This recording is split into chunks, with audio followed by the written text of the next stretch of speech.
Hoje a TV Jornal da Cidade Online conversa com o professor Luiz Antônio Vale, que é especialista em estratégia geopolítica. Obrigada por falar conosco, professor. Obrigado a você, Berenice, obrigado a todos que nos ouvem e veem. Como o senhor tem visto essas eleições americanas? Existem muitas denúncias de fraudes. Podemos ter graves distúrbios, como o senhor falou em uma outra entrevista ao Jornal da Cidade Online? Verdade, Berenice. Nós já tínhamos comentado sobre isso, que o cenário era bastante conturbado. Essa eleição era uma eleição que desde o início estava marcada pela radicalização das opiniões e de um ambiente muito tenso.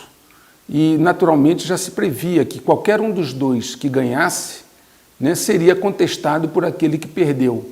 Aliás, várias sinalizações nesse sentido foram feitas. Mas, Berenice, é importante compreender, no dia 3 e 4, as pessoas muito tensas, preocupadas, falando sobre fraude, é necessário que as pessoas entendam como é o processo eleitoral americano. Na verdade, a eleição do presidente americano é feita no colégio eleitoral pelos delegados dos estados. E isso só ocorrerá dia 14 de dezembro. O que aconteceu no dia 3, e vai ocorrer ainda a apuração dos votos? No dia 3, os eleitores, os votantes, vão às urnas para indicar para o seu estado em qual candidato eles gostariam que os delegados do seu estado votassem no colégio eleitoral. Entende? Então, a população vai às urnas e indica para o Estado em quem que eles gostariam que o Estado votasse. O Estado tem até o dia 8 de dezembro, os Estados têm até o dia 8 para sanar qualquer problema interno de apuração, reivindicações de fraude, contestações judiciais. Até o dia 8 de dezembro, eles liquidam, cada Estado liquida essas contestações, qualquer problema que haja, e no dia 8 de dezembro, o Estado informa o seu delegado em quem que os eleitores do Estado gostariam que ele votasse no colégio eleitoral.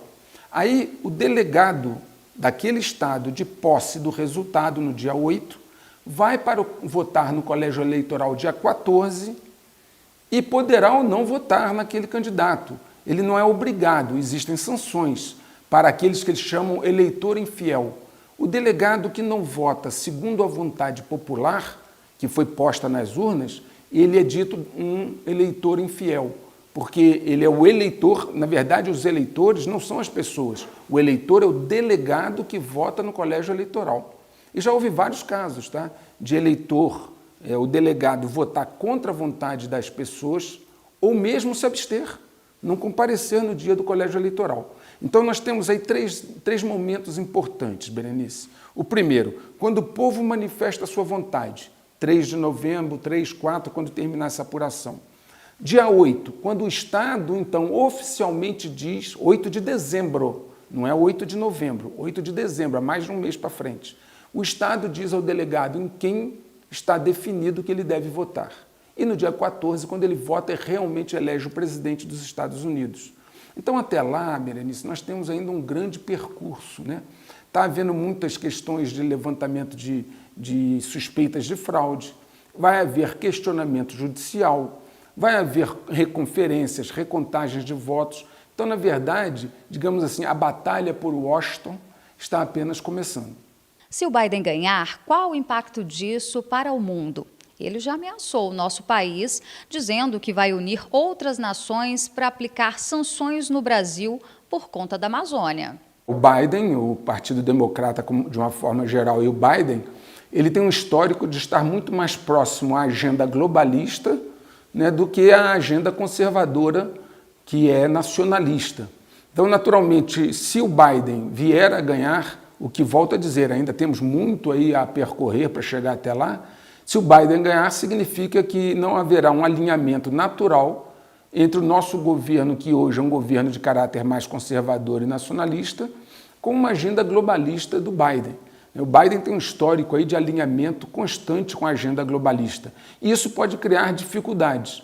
Nesse caso, o Brasil vai precisar ser muito hábil para tratar diplomaticamente as questões com os Estados Unidos sem levar muito para o lado ideológico.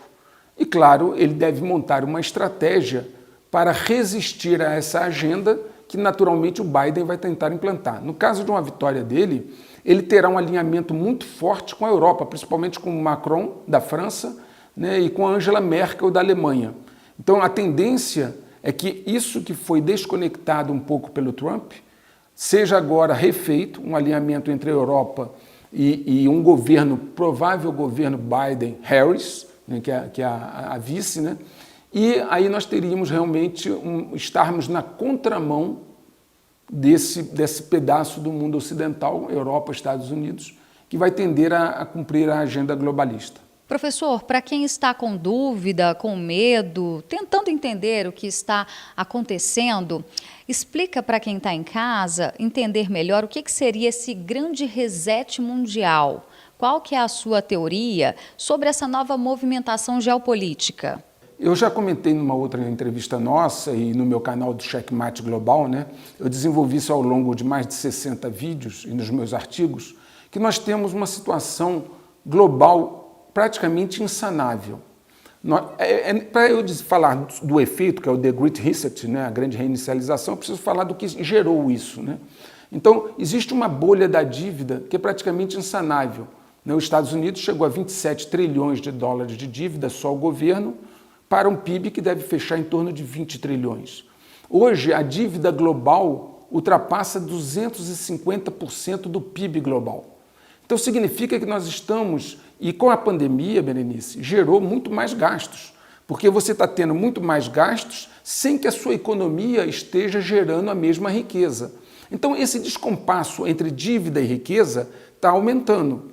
Essa situação é praticamente insanável dentro das regras atuais. Quando você tem uma situação que é insanável nas regras atuais, você vai precisar mudar as regras.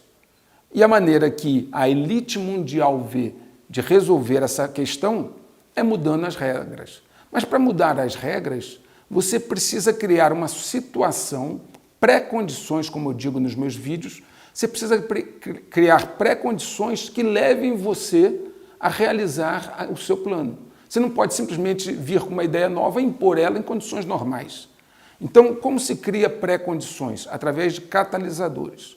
Hoje, os catalisadores usados são a pandemia, os conflitos internos e externos, guerras e conflitos internos, como estamos agora vendo na Europa, quando se fala na nova guerra ao terror, né, essa questão dos muçulmanos, e a morte ou extermínio ou a diminuição muito forte da economia.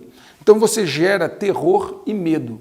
Você gera, pela pandemia, um medo muito forte, pelas guerras as pessoas temem pela sua segurança pessoal, e quando você traz a queda da economia em função de lockdown, toque de recolher, você gera miséria. Então cidadãos sofrendo economicamente, à beira da miséria, atemorizados e aterrorizados, tendem a aceitar novas regras. E aí nós chegamos agora ao início do questionamento que você fez. Aí eles vão poder impor a reinicialização. Klaus Schwab, que é o grande mentor disso no Fórum Econômico Mundial, mas isso está sendo defendido pelo secretário-geral da ONU, pela diretora do FMI, a revista Time colocou isso na capa. Isso já é a grande proposta que eles estão colocando na mesa para resolver um problema que foi criado por eles mesmos, tá certo? Então, dentro de uma equação que eu sempre falo lá no Checkmate Global no meu canal, onde você cria uma situação, espera a reação e oferece a solução.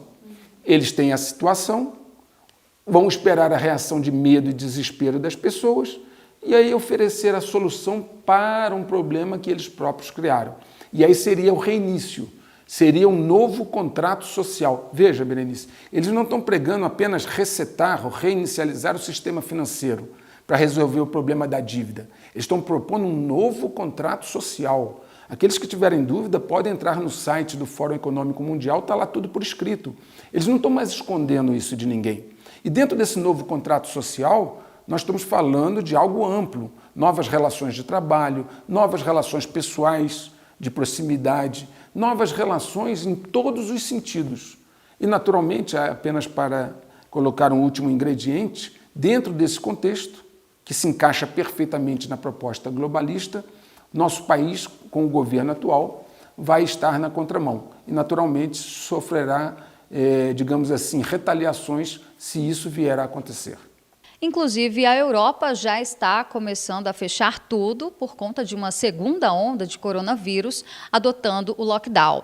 Essa é mais uma estratégia desse checkmate global que o senhor acabou de falar para implantar uma nova ordem mundial? Essa é mais uma estratégia, né? Nós sabemos que, em particular, França e a Alemanha com aquela sua política de portas abertas, abriu as portas da Europa para os muçulmanos. Hoje existem mais de 25 milhões de muçulmanos. A pergunta que eu coloco é, se você está imigrando da Síria, se você está migrando do Afeganistão, por que você não foi para a Arábia Saudita, para o Kuwait, para o Catar, que tem a sua mesma religião, falam línguas, tem uma cultura muito próxima da sua? Por que você atravessou o mundo todo para ir para a Europa? Alguns dizem assim, não, é porque na Arábia Saudita, Catar, Emirados Árabes Unidos, por exemplo, tem restrições. Por que a Europa, então, não teve? Por que ela abriu as portas, essa política de portas abertas da Angela Merkel? Então, o que eu digo para você, Berenice, é que isso é um jogo bem jogado, onde, na verdade, as peças começaram a ser movimentadas no tabuleiro há muito tempo atrás para criar essas pré-condições. Dos migrantes que foram para a Europa, boa parte deles, inclusive, fugiram da vigilância das autoridades. Muitos jovens, em idade militar, entre 18 e 25 anos, desapareceram na Europa, né? E é fácil de entender que não seria fácil a Europa assimilar a cultura muçulmana e vice-versa. Então, na verdade, isso é um grande cavalo de Troia que foi colocado, uma bomba demográfica, que faz parte da equação do checkmate global. Então, a Europa hoje o Macron está insuflando um conflito, né? Não estou entrando no mérito da questão, mas essa questão foi criada, né? Então, temos a pandemia com lockdown, toque de recolher, alguns países estão falando até já construir campos de confinamento para as pessoas que não se vacinarem. Olha em que situação nós estamos chegando. Então, nós temos a pandemia, nós temos os conflitos internos e as guerras, e nós temos a queda da economia. Esse tripé, esses fatores combinados, criam aquelas pré-condições. Agora, olha que coisa interessante. Se você olha o mapa mundi, você vai ver que isso é muito forte no Ocidente. Você não vê isso estar acontecendo na Ásia, fortemente. Você não percebe isso acontecendo nos países ali do Indo-Pacífico. A questão parece estar direcionada para o Ocidente. Aliás, uma questão muito bem planejada e que está sendo agora levada a cabo para a sua conclusão. Professor, mais uma vez, muito obrigada pelas informações. Eu que agradeço a você, agradeço a todos que nos veem e ouvem. Muito obrigado. Eu sou Berenice Leite, direto de Brasília, para a TV Jornal da Cidade Online.